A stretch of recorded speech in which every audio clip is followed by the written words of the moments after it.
culture when I grew up, death wasn't spoken of. We didn't talk about it, especially when you're a young child. And it's because I think to a lot of people who aren't not familiar with Mexican culture, it looks a little scary.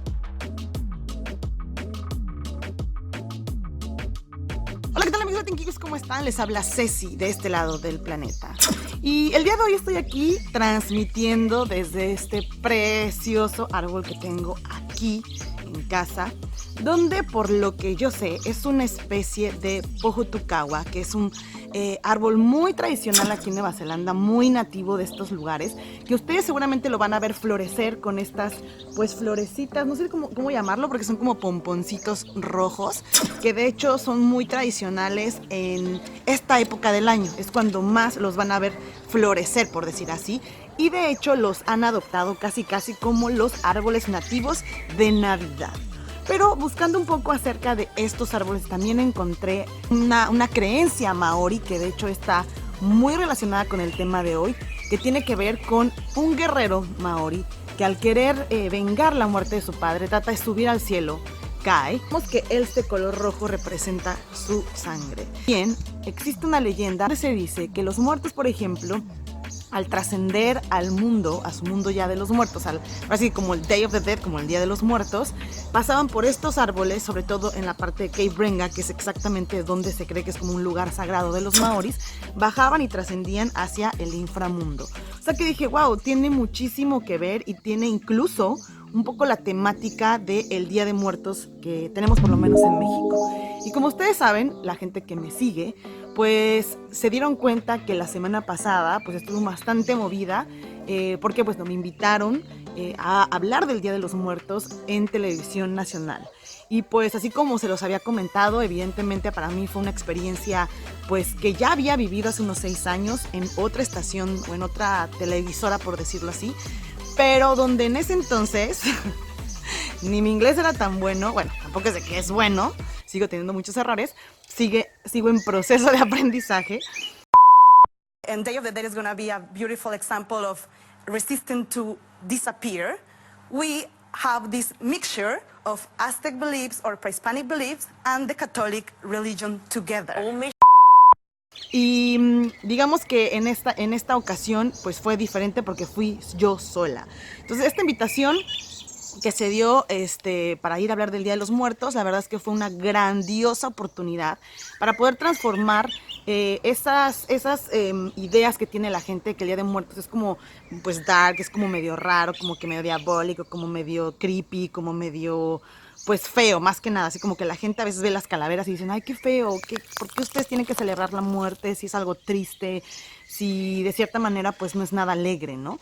Y bueno, la idea de poder hablar con los kiwis y decirles, a ver chicos, no es como ustedes piensan, así como por ejemplo los maoris tienen esta tradición o esta creencia acerca de que a través de estos preciosos árboles ellos trascienden hacia el inframundo. Bueno, en el caso de México, nosotros tenemos esta tradición que de hecho viene ahora sí que de tiempos prehispánicos, con nuestros indígenas, nuestros nativos, aztecas, mayas, toltecas, que al final del día también tenían sus creencias, también tenían sus ceremonias y como todos ustedes saben, pues también ellos en su momento tenían a sus propios dioses a los que les veneraban de diferentes maneras.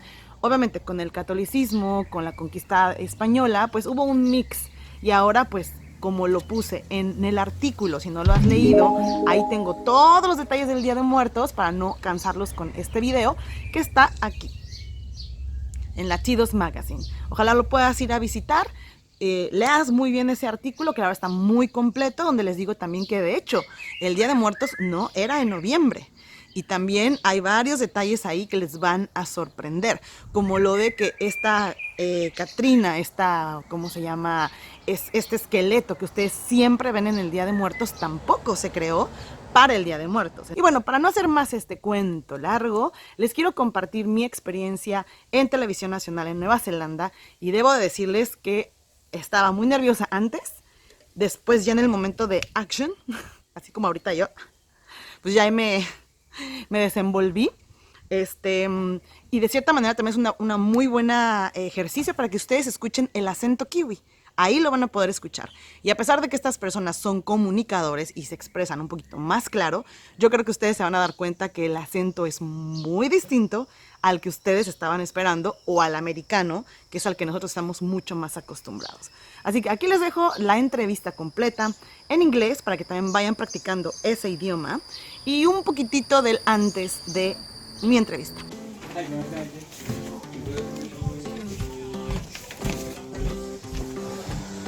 Estoy aquí. Creo que ya me están empezando a dar nervios. Deseenme suerte.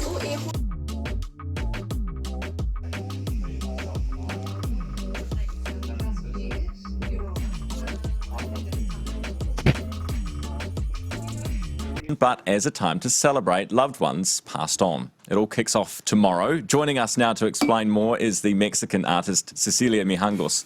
Welcome to the program. Hola, buenos días. Hola, buenos días. So what exactly is it? Because I think to a lot of people who aren't not familiar with Mexican culture, it looks a little scary. I know, yes. This is a beautiful opportunity to explain that it's nothing scary about it. It's a very nice festivity, very colorful. And I think you all agree that we're going to die one day. It doesn't matter if you are tall, famous or not, we all gonna finish as skeletons, right? So the sad part is like you may gonna be a flying memory for someone, and I don't know if the future generations of your families and relatives gonna think about you or have memories about you. And what I love of this specific tradition is this celebration of Day of the Dead, that is the 1st and the 2nd of November, we remind and honor our ancestors, the people that passed, and it's an amazing opportunity to talk with the new generations about them. So it's beautiful because the 1st of November, we dedicate and honor the children that passed, and the 2nd, the adults. So it's when you connect life and death at the same time.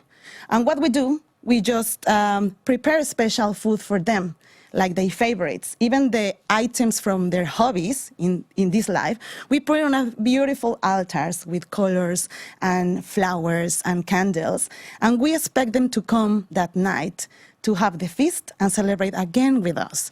So it's also beautiful to have the memories you have from them and explain them to the new generations. So at the end of the day, they will be alive by the memories. So that's why Kiwis, don't worry, it's nothing related with something awful, and it's not a dark situation. It's very, very beautiful.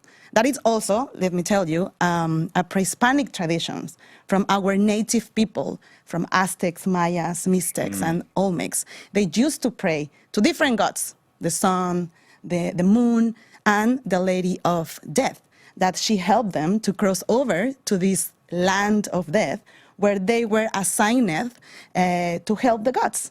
And it depends how you die. For example, the ones who reaches the highest level were the people who die in the battles of warriors, the women who die in childbirth, of the people who gave their lives for a ceremony for a gods. They reach the highest level, and they will be helping the gods to help them on this beautiful. In my culture, when I grew up, death wasn't spoken of. We didn't talk about it, especially when you're a young child. And it's not really until one of your grandparents passes away that you have to, or a pet, maybe you confront the idea of death. When you were growing up, you confronted it every year. Exactly. Every year you have the opportunity to talk about death, but in a very different way. Not in a way that you're going to cry for the person who died. That is, of course, sad. We are not saying like we are, oh yes, party on the funerals, we don't care. No, it's not like this. We respect a lot the person who died. And as you said, when I was a child, I remember that was my favorite festivity in the entire year, because we had in the schools, they gave us this little skull. I don't know if you can see it. It's a sugar skull, all decorated with your name on the front. So you will say like, what? Like, why you put your name on your front? You are desiring me to die or what? No. It's just to keep an idea that part of the cycle of life, of course, is also death. And of course, we don't scare the kids to say, oh, you're going to die. No. We just talk about it. Like, this is my grandpa. He used to pass out. He used to love this. Look, the pictures and everything. So you connect these two generations together. So that's why it's also very good to explain you, like, it's a very respectful ceremony. And we also want Kiwis to enjoy it with respect I know, and you want us to enjoy it with your amazing food. Talk us through Mexican food, what we should expect, what it's like. Wow, Mexican food is huge. Like literally every state in Mexico it has their highlights.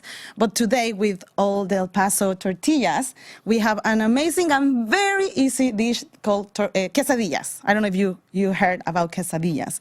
It's like this tortilla that you see here with literally cheese and everything you want. You can make quesadillas with your leftovers if you want. And if you are like, I don't know, if you want to have a party, Mexican party, the simple thing you can do is this quesadilla with cheese, anything you want. In this case, I put corn because it's my favorite one. Then you put it in a pan, ready to go and enjoy. So yes, this is the quesadilla. And well, we have plenty of food that you can taste in New Zealand. If you are around Elliot Stables or Elliot Street, this is where is my restaurant, Besos Latinos. Well, my visions of this is always a parade down the street and everyone gets dressed up. Is that possible to do in Auckland? Would you like to see that? How difficult would it be to get the consent to do it so people can see it in action? Yeah, well, right now the Mexican community is very active with that. We're going to have a Mex Fest. That is a festival that is going to be in November. I think it's the next weekend, where we're going to have like a huge festivity, and you can see like literally the Mexican community here in New Zealand sharing with all of you and other cultures the Day of the Dead, all dressed up with the skeleton faces and dancing and music. So yes, I think right now, we are more present than ever.